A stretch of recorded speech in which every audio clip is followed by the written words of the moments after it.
Hello guys, Oscar Hotel 8 Sierra Tango November Julian here for Off-Grid Ham Radio. This is part 2 of the Off-Grid Ham Radio Camper Caravan series, and today we're talking about off-grid power for the trailer. To be fair, there's good news and bad news, so this video is going to be sort of a mixed bag. So let's start off with the goals of the system, what it's actually hoping to achieve. Then I'll follow that up with everything I've gotten done since we published the first video. And finally, we'll talk about the challenges of the off-grid power system for the caravan. Alright guys, stick with me and I'll tell you all about it.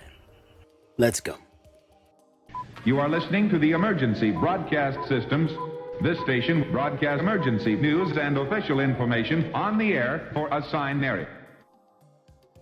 Just as it's been with the many off-grid expeditions on the channel and blog over the years, the Hamradio Camper Caravan is expected to provide 100% of its own energy when deployed in the field. In the simplest terms, this means we need solar power to collect the energy, we need charge controllers to regulate that incoming energy, and we need batteries to store that energy so we can use it when we need it. Also, having the ability to monitor your battery's state of charge, as well as the load on your system from your equipment, wouldn't be a bad idea at all. Regarding the more pragmatic goals of the system, providing a safe operating environment for the operators, operating fully off-grid for up to 5 days, carrying enough supplies for 2 men, dogs, up to 5 days, being able to recharge the personal electronics carried by the crew, and naturally, to be a modular platform for a variety of different comm-related missions or excursions. Laying out pragmatic goals like this allows us to differentiate between the gear and functionalities we require versus overloading the trailer with a bunch of stuff we may not need. Off-grid power. So let's go ahead and break down the off-grid power system for the Hamradio Camper Caravan. At the moment, I have 2 100-watt panels up on the roof of the caravan. I have an additional 3 100-watt panels incoming. The solar panels currently mounted on the roof come through the roof and feed 3 Genason GV10L for 4S lithium iron phosphate battery charge controllers. That may seem a little confusing, but don't worry about it, we'll explain it more later. The core components of the system include a touchscreen, a Raspberry Pi, a Victron Smart Shunt, and 3 Genason GV10L MPPT charge controllers. Naturally, the system also includes a couple of bus bars.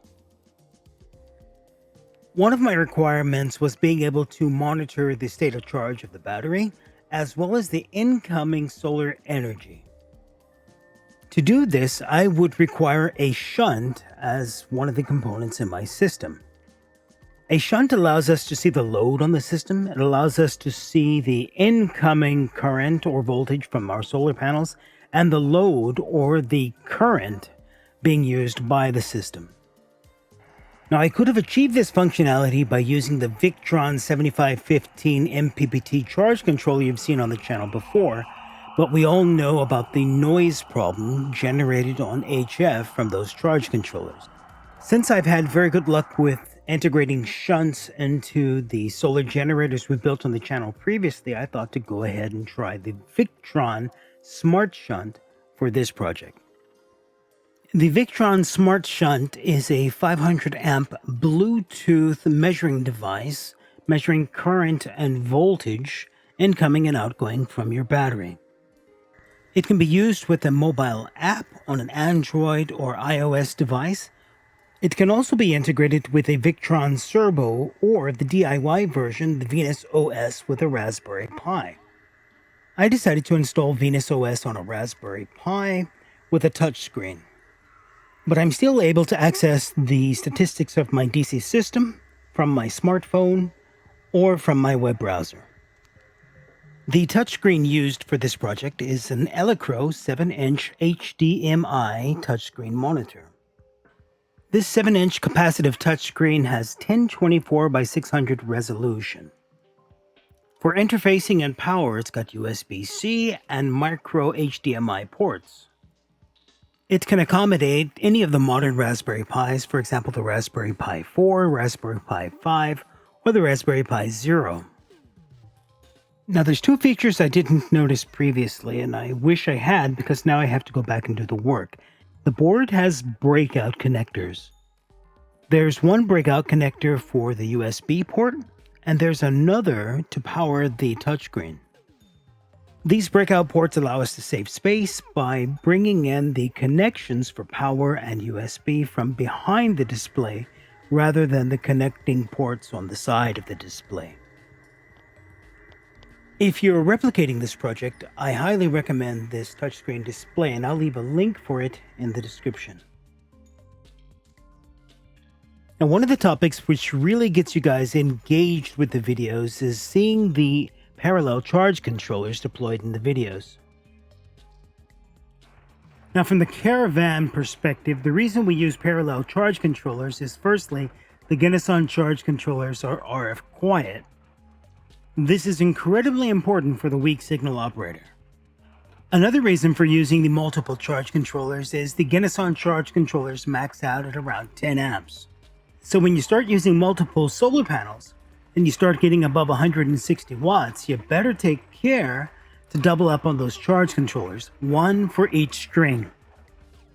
At the moment, the wiring looks like an absolute mess, but I'm cleaning it up slowly as the project goes forward. The bigger problem I'm having right now is noise from the Victron Smart Shunt. Now, one of the reasons I passed on the Victron 7515 MPPT charge controller was the noise coming from it on HF. Since I'm not new to shunts and have never experienced any noise coming from them previously, I assumed the Victron Smart Shunt would also be quiet. This is what HF should sound like during a WinLink session when the Victron is out of the circuit.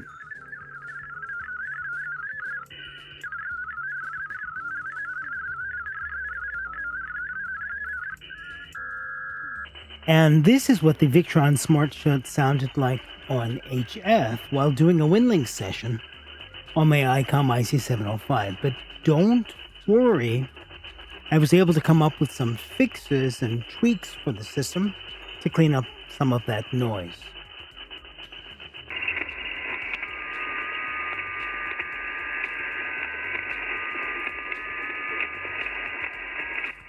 What you're listening to now is HF while charging. I think there's about 400 watts coming in at the moment. And this is the worst of the noise. Let me show you what I've done to reduce the noise. The very first thing I've done is ground the negative side of the system to the frame of the trailer. By far, this was the most effective countermeasure I deployed to reduce the EMI coming from the Victron Smart Shunt. Next, I took the power lead for the Smart Shunt from the bus bar and moved it directly to the battery. Next, I twisted all of the pairs of DC power cables between the shunt bus bars and battery, as well as between the battery and the radio equipment. To my surprise, the twisted cables were actually quite a help. In fact, so much so that I may go ahead and get some twisted pair with some sort of shielding around and give those a try. I may have to make them to save money because it sounds like something that's going to be quite expensive. Next, I added a couple of ferrite beads on the power cable from the shunt to the battery. Now, for those of you who are wondering, if I take the shunt out of line and remove the power, connecting the negative line from the bus bar directly to the battery, even when I'm charging, there's no noise. It's only when I put the shunt back in line in the system and activate it that we get this EMI out of the radios. Anyway, so far so good. The hacks or voodoo magic we've done over the past few minutes seemed to be effective and wiped out most of this EMI. So let's finalize this video by talking about the power supply inside the caravan and some new solar panels which just arrived. 3 more, so 300 watts more for a total of 500 watts. These are from AllPowers, and I think they'll be giving Renogy a run for their money. Let's take a look. This is a 280 amp hour 12.8 volt lithium iron phosphate battery from Power Queen. At 3,584 watt hours, this battery is the very epitome of overkill.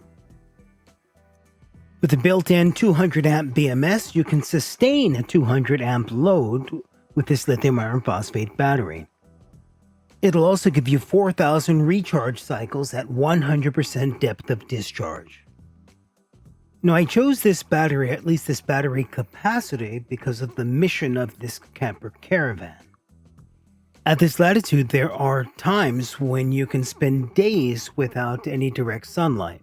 So I wanted to make sure we'd have enough storage, battery storage, for the caravan, despite our mission or the length of our excursion.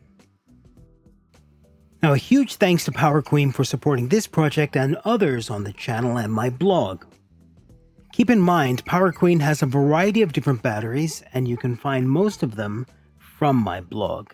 Links are also in the description. Finally, remember, if you're going to pull the trigger on a Power Queen battery, use Julian OH8STN as your discount code. Alright guys, let's move on. A few weeks ago, a company called AllPowers reached out and asked if I'd like to review some of their semi-flexible solar panels. Now, I get dozens of messages like this every day, but I recognize this brand, and I know other YouTubers who are using their products, so I thought, why not? I explained to them that we had this camper caravan project on the channel, and that I'd used 2 100-watt panels from another company. I told them if they'd be willing to outfit the caravan with the other 3 solar panels I wanted to add anyway, I would be happy to review their solar panels on the channel. It all sounded like a good fit, so here we are. How about we start with my first impressions? I put all 3 of the solar panels up on the top of the caravan. Think of it as a sort of test fit. I didn't bring out any Sikaflex or drill any holes, I just put them up there for first impressions and testing. Now you'll begin to understand why I installed the Power Queen 30 amp MPPT charge controller in the caravan. I connected the AllPowers 100 watt panels in parallel, all 3 of them in parallel, and 1 line coming from the roof of the trailer down to the Power Queen MPPT charge controller.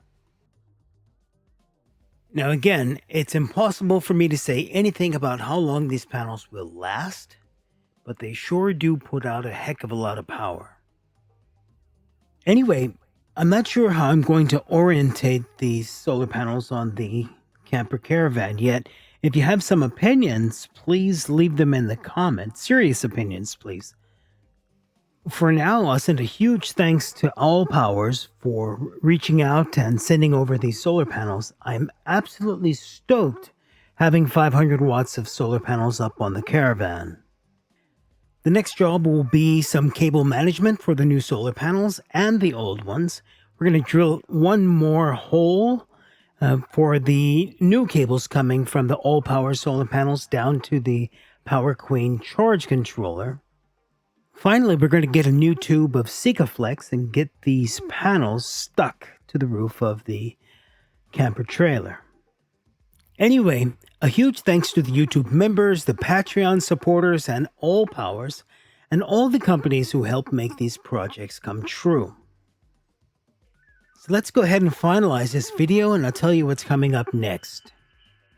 Although I've still got work to do on the solar panels and the wiring and things like that inside the camper trailer, we're going to go ahead and publish the next video from the field. That's going to be the radio configurations, radios, antennas, and we're going to actually test a lot of antennas. So the radios, the telescopic poles, the dipoles, And we have even one special antenna from Chameleon, which they've been waiting for me to publish a video on. Feel free to ask questions in the comments, guys. Let me know what you're thinking. If I didn't cover something well enough, or if you're just confused about something, let me know, leave me a comment, and I'm happy to explain it. By the way, if you didn't notice, this WinLink session is actually from the camper trailer, using an off-center fed dipole, 40 meters, ICOM IC705, and I suspect we're going to have success like this out in the field as well. Alright guys, if you like what I'm doing, if you like the content I'm creating, please let me know by leaving me a comment, a thumbs up, or even a super thanks, which helps the channel. And if it's not too much to ask, please share this video with someone or someplace where other operators might enjoy it. Alright guys, rock and roll. You are all absolutely awesome. Thanks for watching. Alright guys, ciao.